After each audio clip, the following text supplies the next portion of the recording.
As máquinas da Segunda Guerra Mundial. Os nazistas. Episódio 3. Saído das cinzas. Primeiro ato. Aves de rapina.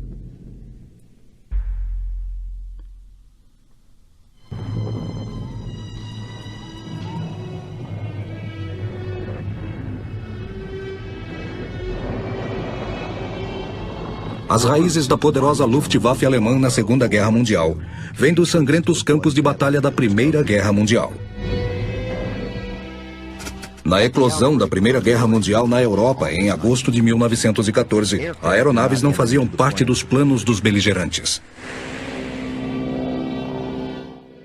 Enquanto as tropas de frente dos países se matavam nos campos de batalha aos milhões, o número de aeronaves de combate somava um pouco mais de 500, e eram monoplanos e biplanos frágeis e sem armas. Pilotos militares eram, em essência, motoristas aéreos. A missão deles era voar com um observador sobre territórios que relatariam movimentos de tropas. Nos primeiros meses da guerra, havia muito a observar, já que os alemães devastavam a Bélgica e avançavam para Paris.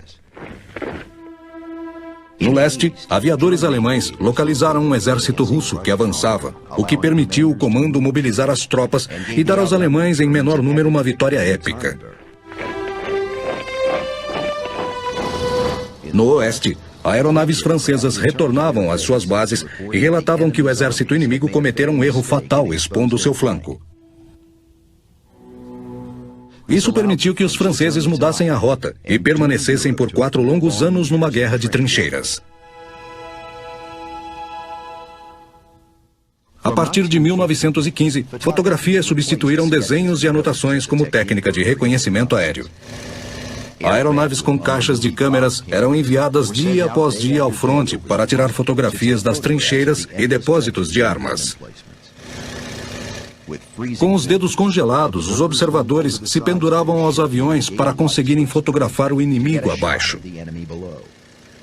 O trabalho não tinha charme e era perigoso. A aeronave tinha de voar em linha reta e constante, tornando-se um alvo fácil dos tiros vindos do solo e às vezes de outra aeronave armada.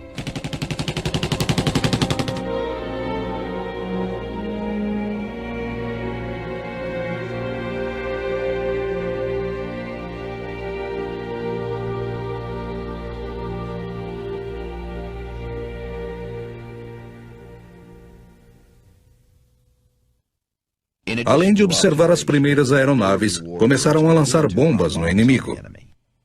No começo, as bombas não passavam de granadas de mão convertidas em cápsulas de artilharia. Mas logo, isso daria nos projéteis capazes de destruir fábricas e ferrovias. Em 1917, aeronaves de combate mais fortes começaram a aparecer com estrutura para armazenarem bombas. Ataques aéreos eram feitos de dia, quando a superioridade aérea permitia, e à noite, quando não permitia. No fim da guerra, as aeronaves dominavam o fronte, bombardeando pontes, campos de pouso e tropas, provando que haviam tornado os campos de batalha tridimensionais.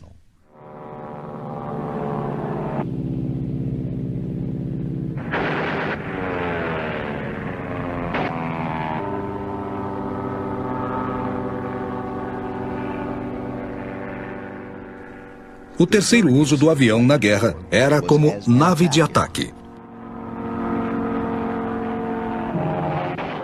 Para os generais, a única razão de instalar armas era para proteger as aeronaves de reconhecimento.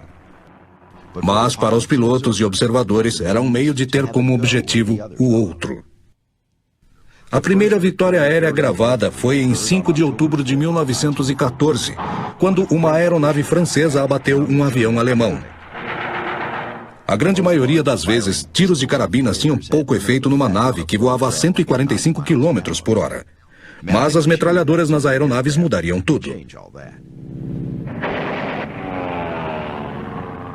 O projetista holandês Anthony Fokker criou um dispositivo que disparava através das lâminas da hélice e permitia que uma metralhadora fosse acoplada a um monoplano alemão, e assim criou o primeiro bombardeiro. era tão eficiente e causou tantas vítimas do lado aliado que os britânicos o chamaram de o flagelo Fokker. Em 1916, bombardeiros eram agrupados em esquadrilhas quando táticas foram desenvolvidas para formações de batalha e uma nova raça de guerreiros surgiu: o piloto de avião de combate. Segundo ato: Cavaleiros Alemães do Céu. Como membros da seção de voo 62, Max Immelmann e Oswald Bockel foram os primeiros a pilotar um Fokker Eindecker. A destreza de Immelmann nos céus da frente ocidental fizeram dele um herói nacional. Seu domínio sobre os pilotos aliados foi abreviado ao morrer em 19 de junho de 1916, quando um defeito nas hélices fez com que explodisse. A grande herança de Max foi uma manobra difícil chamada de Giro de Immelmann, que ainda arrebata as multidões em shows de acrobacias aéreas. O aluno de Immelmann, o seu substituto foi Oswald Bockel, considerado o pai do combate aéreo. Bockel queria a formação de pilotos selecionados em esquadrilhas, ou Jagdstaffel. Como líder do Jasta II, passou seu conhecimento a alguns dos grandes aviadores alemães, incluindo Manfred von Richthofen. Bockel também estabeleceu os princípios do combate conhecido como Dicta-Bolk. Algumas das regras diziam que os pilotos deviam atacar de costas para o sol, disparando somente de perto, e quando atacado por cima, virar e ficar de frente para o inimigo. Estas táticas ainda são usadas até hoje. No outono de 1916, ele derrubou 21 aeronaves aliadas em 2 meses, aumentando sua contagem para 40. Como a maioria dos ases da guerra, sua sorte acabou. Em 28 de outubro de 1916, durante um duro combate, ele colidiu contra uma aeronave alemã e caiu em espiral para a morte.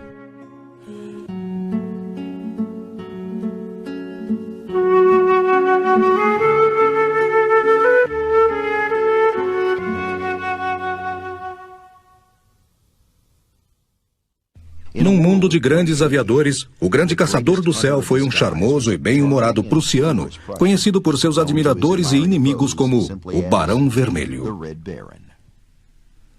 Continue lutando e voando até a última gota de sangue, a última gota de combustível, até a última batida do coração. Manfred von Richthofen. O Barão Manfred von Richthofen transferiu-se da cavalaria prussiana para a aviação em 1915. Tendo voado como observador e piloto de bombardeiro no leste, ele foi escolhido por Bockel para compor sua Jasta na França. Depois, ele tornou-se comandante do Jasta 11. Por causa das suas máquinas pintadas, os britânicos logo o chamaram de Circo Voador de Richthofen. Depois de ter sobrevivido a um combate em julho de 1917, Richthofen foi pressionado por seus superiores a se retirar dos combates. Ele era tão amado pelos alemães que o Kaiser disse que sua morte seria um duro golpe no moral alemão.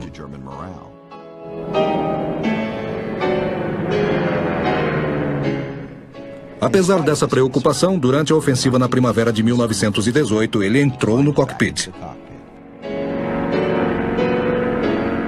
Em 21 de abril, o reino de terror do Barão chegou ao fim ao ser atingido no coração enquanto perseguia um Sopwith britânico. Se foi abatido por uma metralhadora australiana ou pelo piloto canadense Roy Brown, ainda é discutível. Ele caiu atrás das linhas aliadas e foi enterrado com todas as honras militares pelo inimigo que tanto aterrorizou. A contagem final de vitórias foi de 80 aeronaves aliadas destruídas. Nenhum outro piloto alcançaria tal contagem até a Segunda Guerra Mundial. Esses homens eram parte de uma raça incomum, soldados que lutavam um contra um, distantes do fedor e da carnificina das trincheiras. Não importava como morreram, mas uma geração fora o equivalente dos cavaleiros da Távola Redonda. Suas façanhas e lições abriram caminho para uma nova geração de cavaleiros alemães. Terceiro ato. Nas sombras.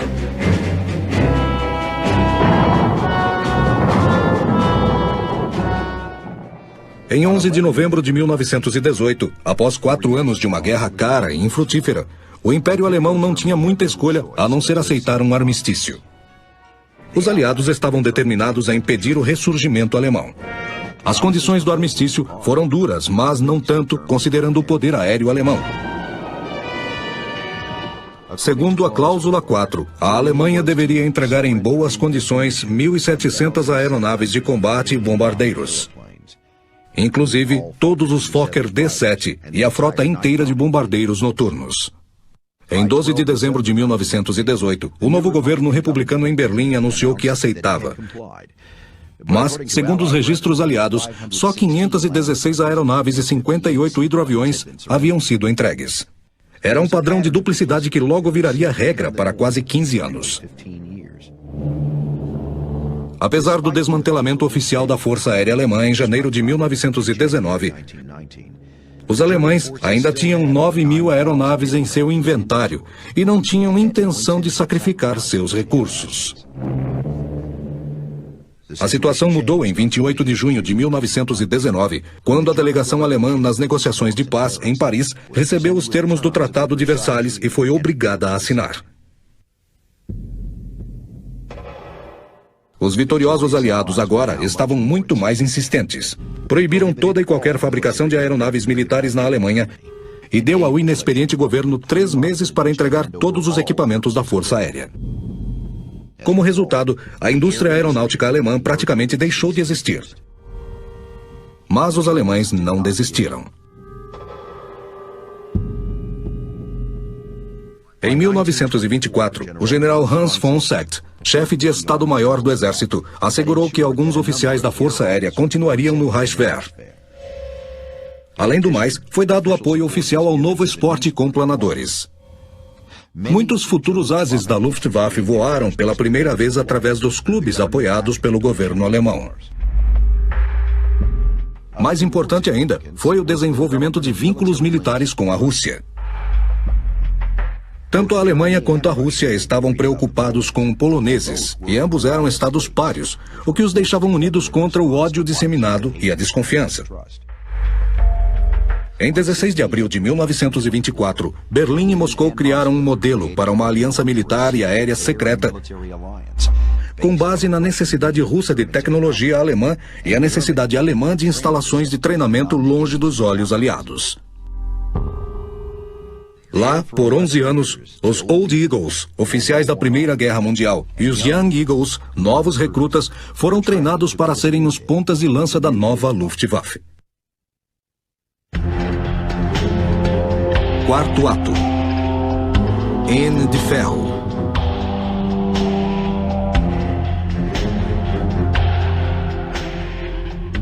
Conforme as feridas da Primeira Guerra eram curadas, os aliados começaram a suspender algumas restrições impostas pelo Tratado de Versalhes. Era mais evidente no campo da aviação civil. Em 6 de janeiro de 1926, a Lufthansa, empresa aérea alemã, emergiu sob direção de Erhard Milch. Muitos pilotos da Lufthansa iriam para a Luftwaffe. A existência da aviação comercial permitia que Milch fizesse encomendas junto a fabricantes alemães de aeronaves modernas. A que seria a principal da Luftwaffe, o trimotor Junkers Ju-52. Apelidado como Tante Ju, ou Tia Ju, e N de Ferro, por tropas do eixo de aliadas. O Junkers Ju-52 foi um dos projetos mais bem-sucedidos de Hugo Junkers e da empresa de Junkers. O Ju-52 foi projetado originalmente para transporte de carga. O primeiro modelo foi um monomotor, mas como Milch precisava de algo mais potente, Junkers decidiu acrescentar mais 2 motores que foram soldados às asas. A performance aumentou muito e a produção do novo modelo foi iniciada.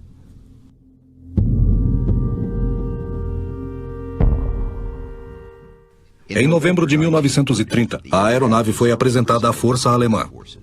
E em dezembro de 1930, ela foi certificada pela DVL. Em fevereiro de 1931, foi apresentada ao público no aeroporto de Tempelhof. A produção das 12 aeronaves da série JU-52M1 começou na primavera. Mas Junkers errou na previsão de demanda de grandes aeronaves de carga. Só um J152M1 foi enviado para o Canadá. Quando as 7 primeiras foram terminadas, Junkers decidiu interromper a produção dessas naves. Anne estava em baixa, mas não extinta. Quando Junkers apresentou o JU-52-3, encontraram mercado. O JU-52 serviu como avião comercial para muitas nações. Finlândia, Espanha, Suécia e Alemanha eram algumas delas. Serviu como correio aéreo na China e como flutuadores. Carregava madeira em lugares remotos no Canadá. Seu trabalho mais comum era feito com a Lufthansa na Alemanha. Equipado com máquinas de escrever e máscaras de oxigênio, o JU-52 podia voar de Berlim a Roma em 8 horas sobre os Alpes. Um tempo impressionante para as aeronaves contemporâneas. Um total de 400 aviões foi vendido até a eclosão da Segunda Guerra Mundial. Quinto ato. O lutador Willy.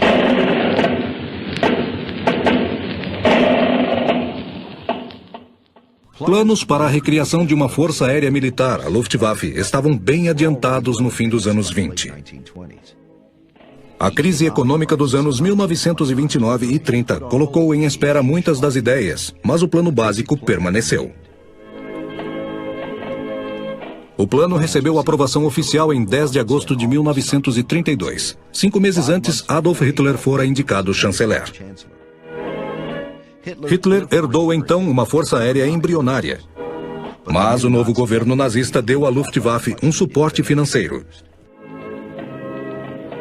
A horas de se tornar chanceler, o líder nazista da Primeira Guerra Mundial deu ao braço direito Hermann Göring a chefia da Luftwaffe.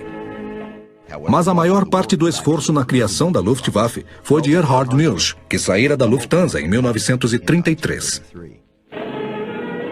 Um de seus primeiros atos foi mandar incrementar a produção de aviões de combate e bombardeiros para estimular a indústria aeronáutica. Os primeiros projetos eram apenas temporários e incluíam um bombardeiro Heinkel HE-51 e o JU-52 convertido. Mas logo vieram outros modelos. É irônico pensar que o Messerschmitt B-109, o mais conhecido bombardeiro da guerra, foi quase descartado no início. O primeiro voo em setembro de 1935, o Bf-109 provocou mais mortes na Segunda Guerra Mundial do que qualquer outra aeronave do eixo. E em outras ocasiões, serviu como bombardeiro acompanhante, interceptador, como avião de ataque e avião de reconhecimento. O Bf-109 também foi produzido em maior quantidade do que qualquer outra aeronave do eixo na guerra, sendo a aeronave mais produzida da história, com mais de 31 mil unidades construídas. Apesar do Bf-109 ter alguns pontos fracos, como ser de curto percurso e ter problemas de aterrissagem, ele foi competitivo entre os bombardeiros aliados até o fim da guerra. Bf-109 era a designação oficial da aeronáutica alemã, já que o projeto fora enviado pela empresa Bayerische Flugzeugwerke. A empresa mudou seu nome para Messerschmitt. Alguns bombardeiros tinham a designação ME-109 estampada na fuselagem. ME-109 era o nome usado pela propaganda da Luftwaffe, assim como pela Messerschmitt e pelos funcionários da Luftwaffe.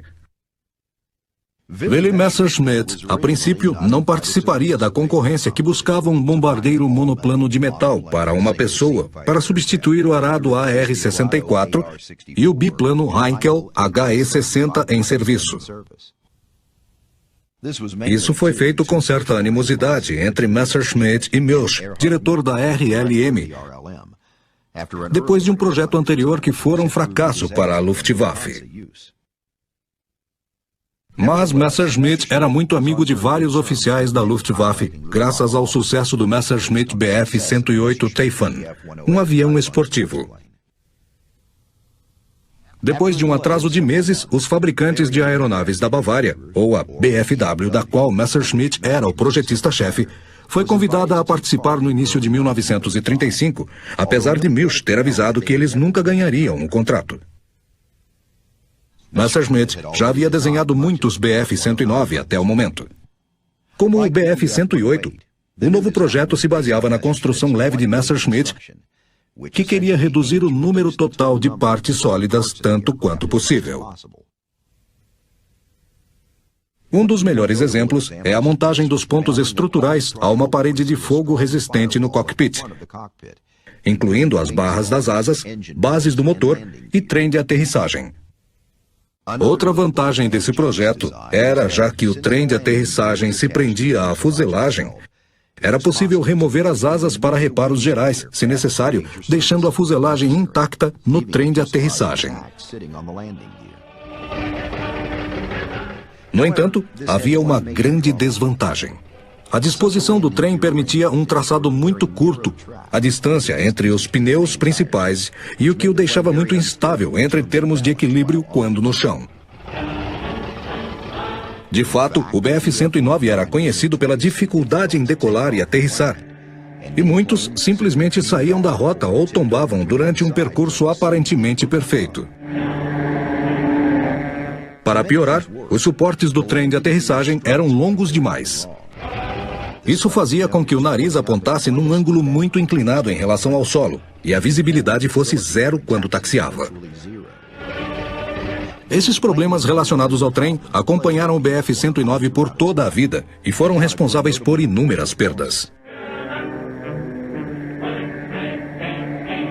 O 109 fez seus primeiros testes em setembro de 1935. Depois foi enviado ao centro de testes da Luftwaffe para fazer parte de um concurso. Foi um dos finalistas no concurso, já que o Arado e o Focke-Wulf foram considerados superados.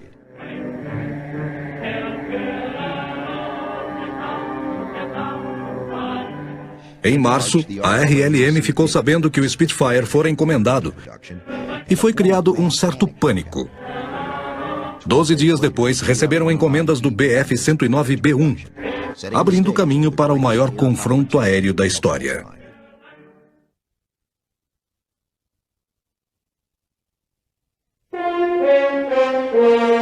Sexto ato.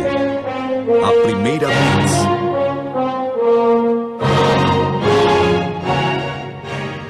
Mesmo antes da Primeira Guerra Mundial, os dirigíveis eram fixos na mente do público como um símbolo de terror. Já em 1908, H.G. Wells descreveram um ataque de dirigível a Nova York, que deixara a cidade em ruínas numa mistura de chamas e fogo e muitos mortos. Era uma visão que não passou despercebida por comandos militares. O capitão Peter Strasser, chefe da frota alemã, acreditava que a Grã-Bretanha poderia ser vencida por meio de dirigíveis. Os alemães não monopolizavam o desejo de bombardear cidades inimigas e centros industriais, mas eram líderes na tecnologia de dirigíveis. E em 1914, os dirigíveis eram as únicas aeronaves que poderiam transportar bombas longe o bastante para atingir alvos estratégicos.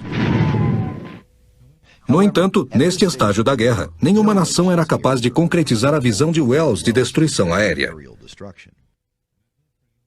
Viajando a menos de 80 km por hora, o Zeppelin, feito de estrutura de metal e madeira compensada, revelava sérios obstáculos em combate. Eram tentadores alvos gigantescos para atiradores no chão e para pilotos no ar.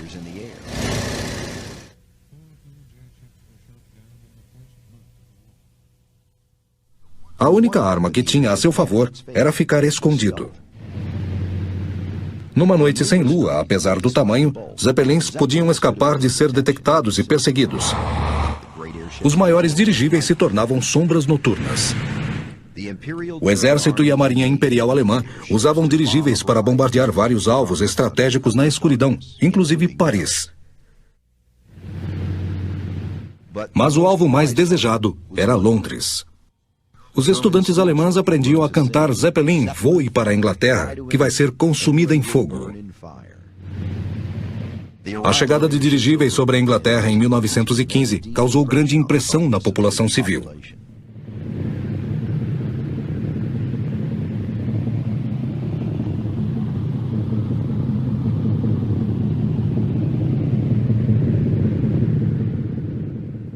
Apesar disso, o comando considerava uma campanha contínua arriscada. Partir de bases no norte da Alemanha ou da Bélgica ocupada a Inglaterra, na escuridão era muito perigoso. Depois que a Grã-Bretanha usou caças noturnos e baterias no solo providos de munição incendiária, viajar para Londres passando pelas nuvens de gases parecia uma péssima ideia.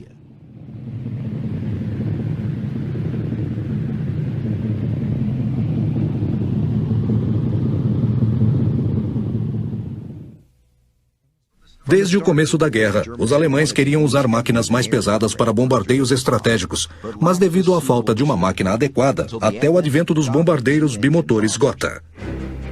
Os Gotha começaram suas incursões na Grã-Bretanha no verão de 1917, com efeitos impressionantes. Tanto a defesa aérea quanto a população civil estavam despreparadas para ataques de bombardeiros à luz do dia. Quando 14 Gothas surgiram no céu de Londres em junho de 1913, milhares de pessoas foram às ruas para observá-los. As bombas caíram sobre elas, matando 162 pessoas. Os Gotha voavam mais rápidos que os Zeppelins e eram mais difíceis de serem abatidos. Quando voavam em formação, podiam castigar aeronaves devido ao poder de fogo combinado. Como era mais rápido e barato construir Gotha que dirigíveis, podiam ser desembarcados em maiores quantidades. A análise final do bombardeamento estratégico da Primeira Guerra Mundial era desanimador. Nesse estágio de evolução, o poder no ar não podia interromper a produção nem diminuir o desejo da população de lutar. Bombardeios eram caros e imprecisos.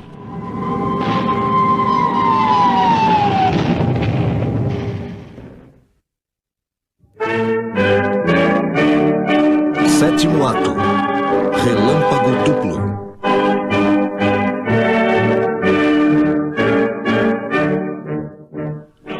Em 26 de fevereiro de 1935, Adolf Hitler ordenou que Hermann Göring reativasse a Luftwaffe, rompendo o Tratado de Versalhes assinado em 1919.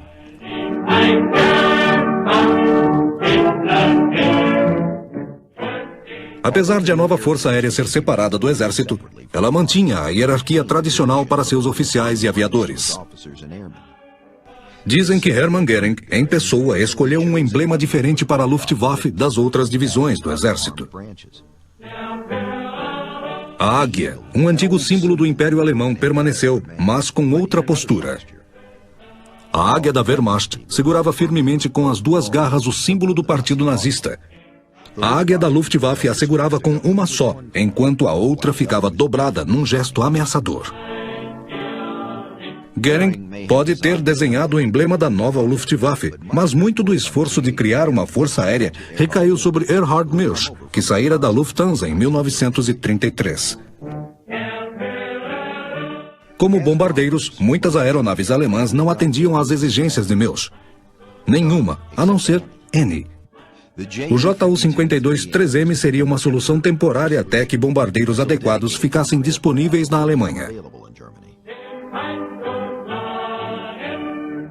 Em 1934, os Junkers Flugzeugwerk receberam uma encomenda de 1.200 aeronaves JU-52-3M.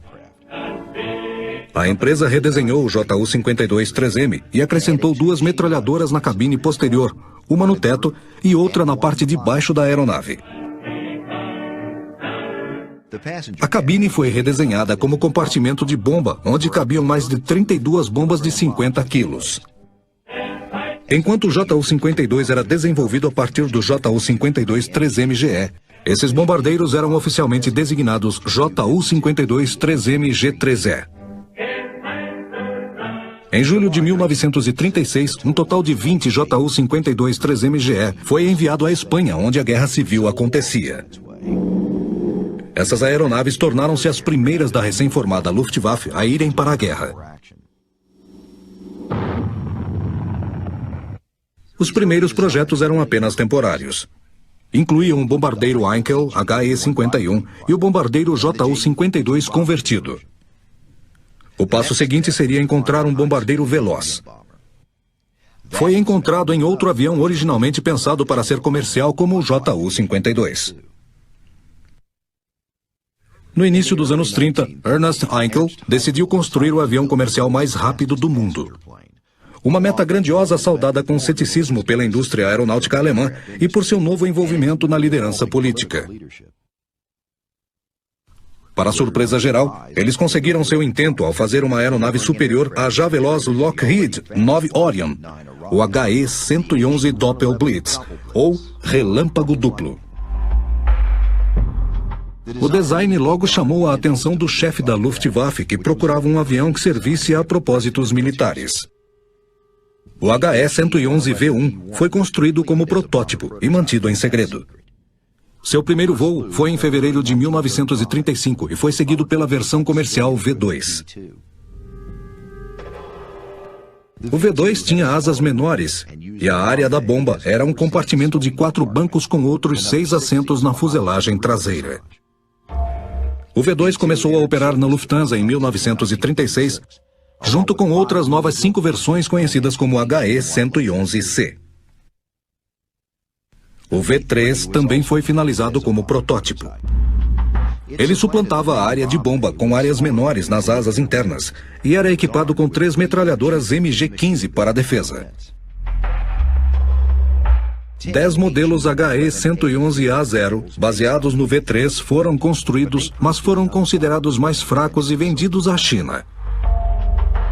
No início de 1936, o V3 foi equipado com motores de 950 HP Daimler-Benz 600 e a performance subiu para 360 km por hora. A Luftwaffe encomendou 300 modelos HE-111B. Alguns desses aviões foram enviados à Espanha para operar com a Legião Condor e provaram ser mais rápidos que os caças mandados para interceptá-los. Parece que a leve estrutura com apenas 3 armas era mais que suficiente para lidar com bombardeiros que queriam capturá-los. Isso daria à Luftwaffe uma falsa sensação de segurança, já que os dias dos bombardeiros mais rápidos que os dos jatos seriam ultrapassados e as armas do Wolf provariam ser mortais. O compartimento de bomba usava 4 grades, e em versões posteriores 8 grades em módulos projetados para carregar uma bomba SC-250 de 250 quilos, ou 4 bombas SC-50 de 50 quilos cada uma, com o nariz apontado para cima. Isso resultava numa virada ao serem lançadas da aeronave. Essas estruturas de bombas modulares eram comuns nas primeiras gerações de bombardeiros da Luftwaffe, inclusive nos Junkers Ju-52. O problema era que limitavam as bombas a 2 tamanhos. O HE-111 virou um faz-tudo durante a guerra em missões nem mesmo imaginadas quando a guerra começou. 8º ato. Condor.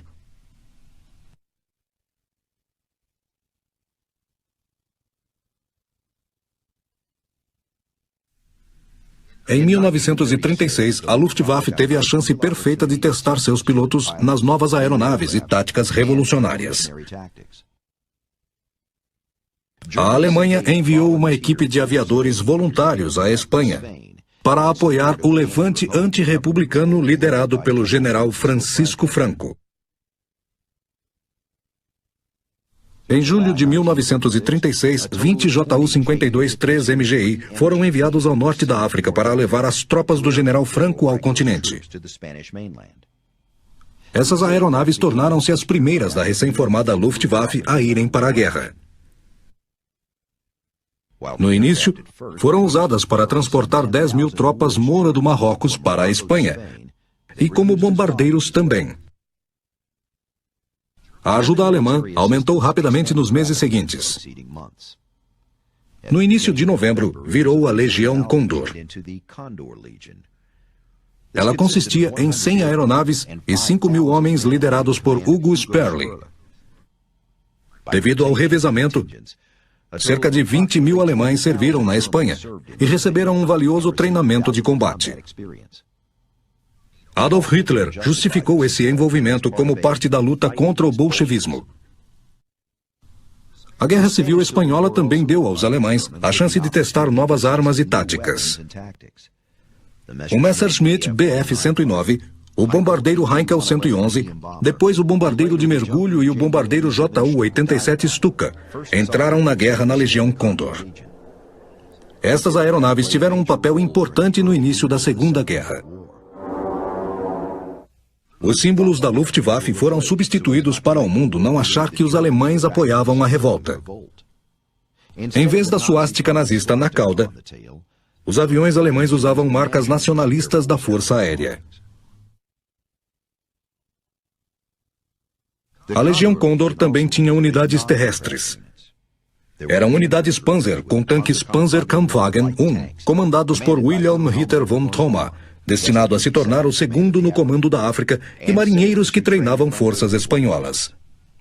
Os alemães treinaram também o uso da artilharia antiaérea de 88 mm que usaram para destruir tanques republicanos, fortificações e aviões. Em 4 de novembro de 1936, os russos abateram o primeiro Ju-52 perto de Madrid. Mais 6 aeronaves foram abatidas nas semanas seguintes. Ficou evidente que os Ju-52 eram lentos demais e todos eles foram aposentados na Espanha até abril de 1937.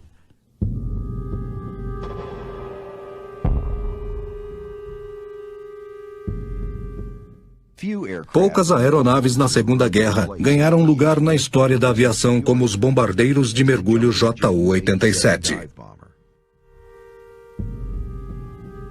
Um dos requisitos cruciais da nova Luftwaffe era um bombardeiro de mergulho para operações terrestres. Esse objetivo foi atingido com o bombardeiro de mergulho Ju-87, mais conhecido como o Stuka. Depois que Hitler chegou ao poder em 1933, empenharam-se em mudar o teórico bombardeiro de mergulho em uma força real na Alemanha. Ernst Udet, o chefe do programa de desenvolvimento aéreo alemão, ficou impressionado com as aeronaves Curtiss que viu nos Estados Unidos em 1933. Após pilotar uma Curtiss Hawk, comprou 2 e voou com elas na Alemanha. Estas aeronaves americanas ajudaram a desenvolver os bombardeiros de mergulho alemães. A ênfase no Stuka indicava uma preferência crescente alemã pelos bombardeiros de mergulho. Parece que estes teriam maior precisão contra alvos determinados como concentrações de tropas. Era verdade, e o Stuka logo seria temido por toda a Europa. Mas sugava recursos para o desenvolvimento do bombardeiro Euro, planejado para alvos estratégicos de longa distância.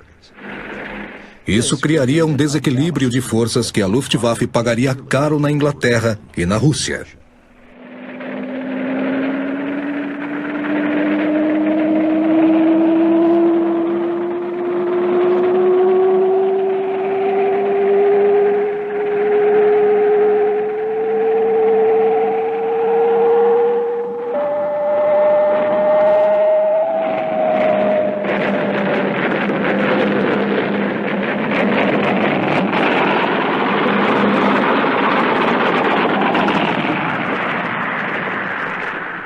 No fim de 1936, 3 Ju-87A1 foram mandados à Espanha para avaliação operacional. A eles se seguiram os Ju-87B1. Os modelos A não tinham tido muito sucesso em combate devido a deficiências técnicas. Mas os Ju-87B1 provaram ser eficazes. Foram usados para atacar pontes, postos de comando, posições de artilharia e navios atracados.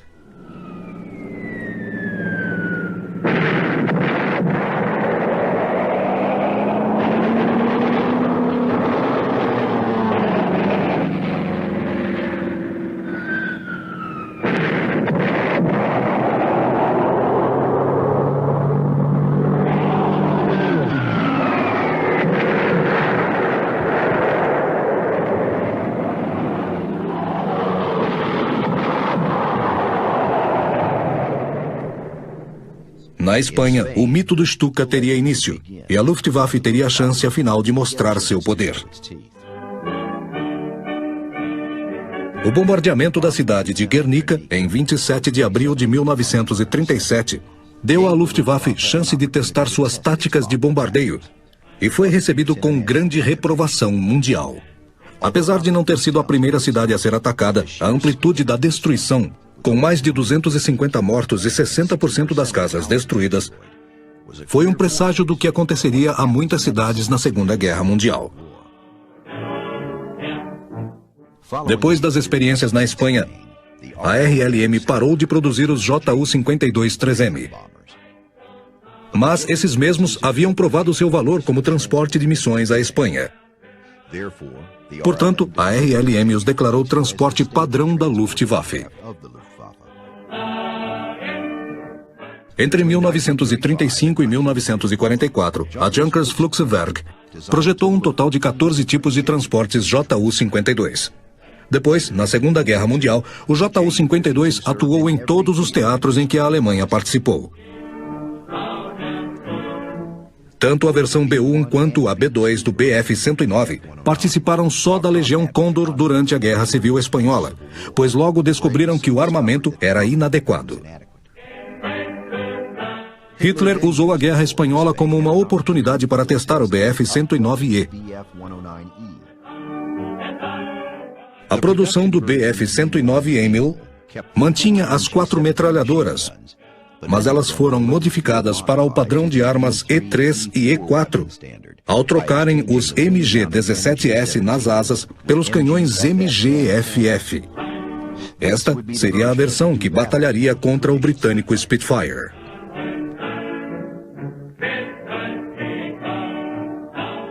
Na Espanha, aprenderam lições preciosas. A mais fabulosa era a superioridade das aeronaves alemãs depois do desenvolvimento da segunda geração de projetos.